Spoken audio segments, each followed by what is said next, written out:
So what's the first thing you'd ask Phil Spencer or Sarah Bond? For me, I wanted to know everything from new consoles to game studios. So that's exactly what I asked them. Check out what they said. How does it feel to be here at Xbox's Gamescom presence? It is so much energy here. It's been fantastic to see the fans, to be part of Opening Night Live last night, and to see their reaction.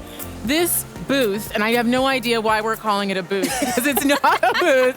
It's an entire wonderland. It really is. It's an underestimation calling it a booth, right? With experiences, with games that you can play, things you can see, incredible photo opportunities is fantastic. So to see folks pouring in and experiencing it, and it reminds you of what makes this industry special, which is all about celebrating games, the joy they bring, and the people who make them. It's, for us, our first Gamescom with Activision, Blizzard, Bethesda, Xbox all here together.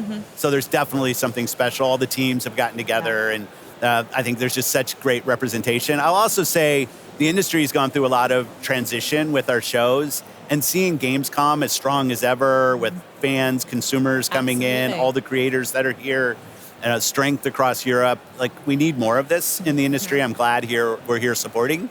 And it's just awesome to see how the gamers show up to support this show. Bigger and better every year. We love to see it. Before we come to the booth, though, I actually want to talk. I saw you both were at Opening Night Live yesterday, and there were some pretty amazing reveals and news in there. So what was it like? I couldn't get a ticket, unfortunately, but what was it like to be in the room with that live reaction?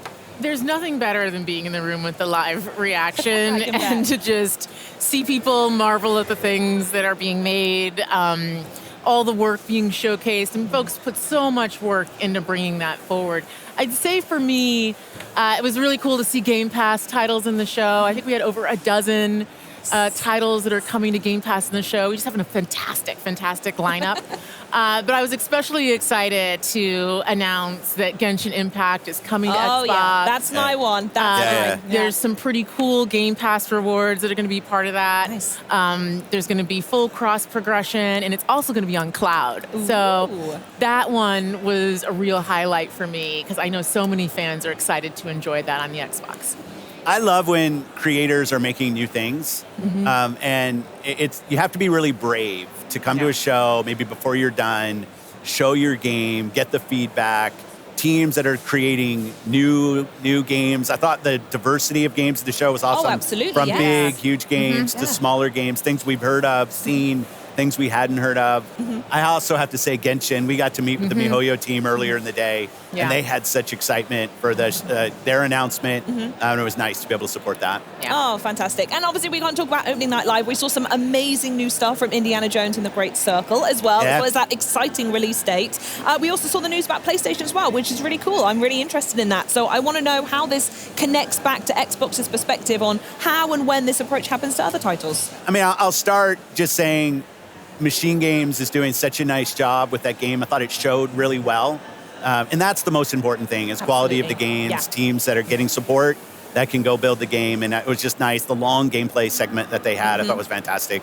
Going to the PlayStation announcement, obviously last spring, we launched 4 games, 2 of them on the Switch, 4 of them on PlayStation, and we said we're going to learn. We said we'd watch. I think at Showcase, I might have said, from our learning, we're going to do more. What I see when I look is our franchises are getting stronger. Our Xbox console players are as high this year as they've ever been. Amazing. So I look at it and I say, okay, our player numbers are going up for the console platform. Our franchises are as strong as they've ever been. And we run a business. Like, it's definitely true inside of Microsoft. The bar is high for us in terms of the delivery that we have to give back to the company, because we get a level of support from the company that's just amazing in what we're able to go do. So I look at this, how can we make our games as strong as possible? Our platform continues to grow, both on console, on PC, and on cloud.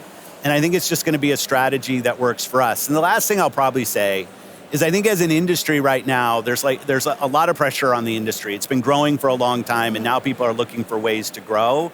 And I think that us as fans, as players of games, we just have to anticipate there's going to be more change in how some of the traditional ways that games were built and distributed.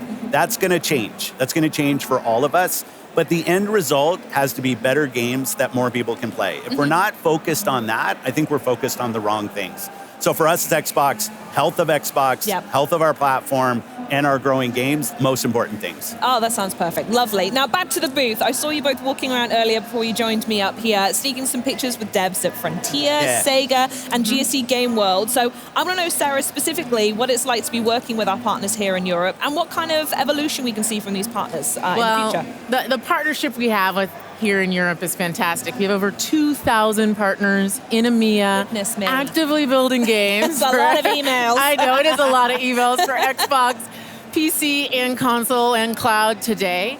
We've got over 20 of them here with us, here in the booth. And it's just been great to walk around, to see what they're doing. 2 Point Museum for Sega Europe.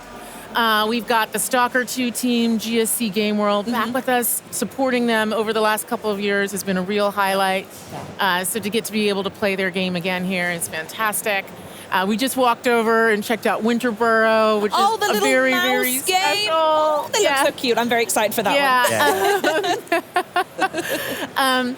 And so it's great to be able to grow here with the partners that we have in Europe. Amazing. And it also comes, as well as the amazing support you've got for local devs, is there's such a huge player base here in Europe as well. Yeah, absolutely. So what kind of special stuff are you seeing from us over here? I mean, Europe's always been really important to Xbox. It used to be we treated this almost solely as a PC show. Well, I'm old enough that I remember we used to kind of take E3 and just show it again. Like, this was back when we didn't really treat Gamescom with the respect that it deserves.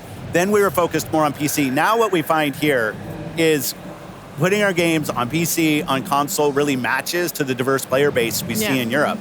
Like, some of the strongest franchises on PC are from here. You have great console support. So the most important thing for us is to show local support for creators, to put games in the hands of people. One thing that's great about Gamescom is you can come and you can play the games. You can feel what it's like to play Stalker or Vessel of Hatred from Diablo. Like, you get your chance here. And I think that's something special about this show, and it's so accessible to so much of Europe. I just love that we support it the way we do. Yeah, absolutely. And with the sheer scale that it demands, as well as you were saying earlier, Sarah, absolutely. With our little city here. The little city that we're building. We're the mayors. So I want to speak a little bit more on hardware, as we've gone over it a couple times here. Since I've not spoken to you since the showcase at all, which is criminal in and of itself, but we saw the 3 new options for the Xbox Series X and S. So I was wondering if there's a little bit more information we can share about that. Well, pre-orders are starting today. Yes, Sarah. All right, yeah, get yours in. We're launching on October 15th in select markets. And we also have some very cool accessibility options, which we're going to be talking more about later today. And for holiday and the rest of this year, some very cool console wraps that you can get to adorn your console as you may choose. Christmas list sorted then. Thank you very much, Sarah. Okay, console options done. We're going to hear they'll be coming just in time for Call of Duty Black Ops 6, which is amazing. Cannot wait for that. Looked so good last night in the show. Yeah, oh my goodness me, it was just the campaign silence. from Raven, I thought was just awesome. Oh, absolutely fantastic. Talking of games, I do want to know though, what are you going to be playing? Is there anything you've got your eye on? Last year we spoke about Brotato, and I wanted to give you an update, and everyone at home, that I have now 100%ed Little Kitty Big City, and it is quite possibly the greatest game of all time. But yeah, is there anything on your backlog that you need to catch up on, or anything coming up soon you want to dive into? Well, the Game Pass lineup is making the backlog extraordinarily long. Unforgivable.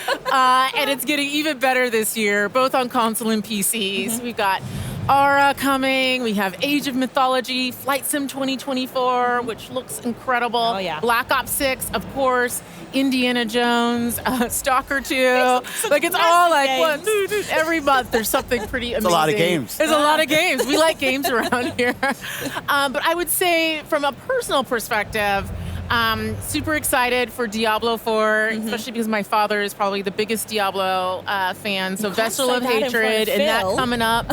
Yeah, the fact that Vessel of Hatred is coming up is pretty big in their world. And then I am excited to play Genshin Impact on Xbox, and particularly to check it out over the cloud. Yeah, very good. We'll have to duo for that one. That sounds grand. Yeah. Love it. Perfect. Phil, anything for you? Well, P3 on Xbox Live, people can see what I'm playing. A lot of Diablo 4 right now. My rapid fire rogue is L100, all my glyphs to 21. Yeah. Having a good time with that. I mean, I just love the game, playing with my friends. Path of the Goddess, Kinesugami, like our partners at Capcom doing new IP. It was awesome to be able to partner with them. It's something in Game Pass. As they're investing in new, like, we can actually come in with some financial funding to help support them investing in. And I just love the color palette, the boss design. Just a really, really fun game. Some old school kind of tower defense-y mechanics. I love that. One of the things I get to do every month is I go through the ID selects with the team, and we vote internally on games from different ID developers. Daydreams is a game I'm really liking. Little boy and his toy teddy bear, and kind of a single-player type co-op game. It's fun. I'm sold. I think a couple months ago, High Water was a game that's really good. Like I love when I get a list of games from creators and teams I haven't seen before, and get to dive in. I think there's like 15 of them. I play them, and my vote's just like anybody else's vote in terms of where they rank. But that's fun. A lot of great games, a lot of kind of new things, and things that have been around for a while. Oh, and I'm here, so I'm not doing it. My buggy in Starfield, I'm looking forward. I've been asking for Todd for vehicles. Come on, Todd, I want vehicles in this game. I'm tired of walking around this planet. And I thought the trailer for that looked really good last night, so I can't wait to drive around planets in Starfield. Wonderful. And talking of driving, I'm personally, if anyone's wondering, super excited. Forza Horizon 5 is over there. Yeah. It's the game I cannot put down. Absolutely adore it. So if they've got something new cooking, I desperately need to see new gameplay mode. Yeah. Yeah. So excited. Well, thank you so much for joining me. Thank you so much for the chat.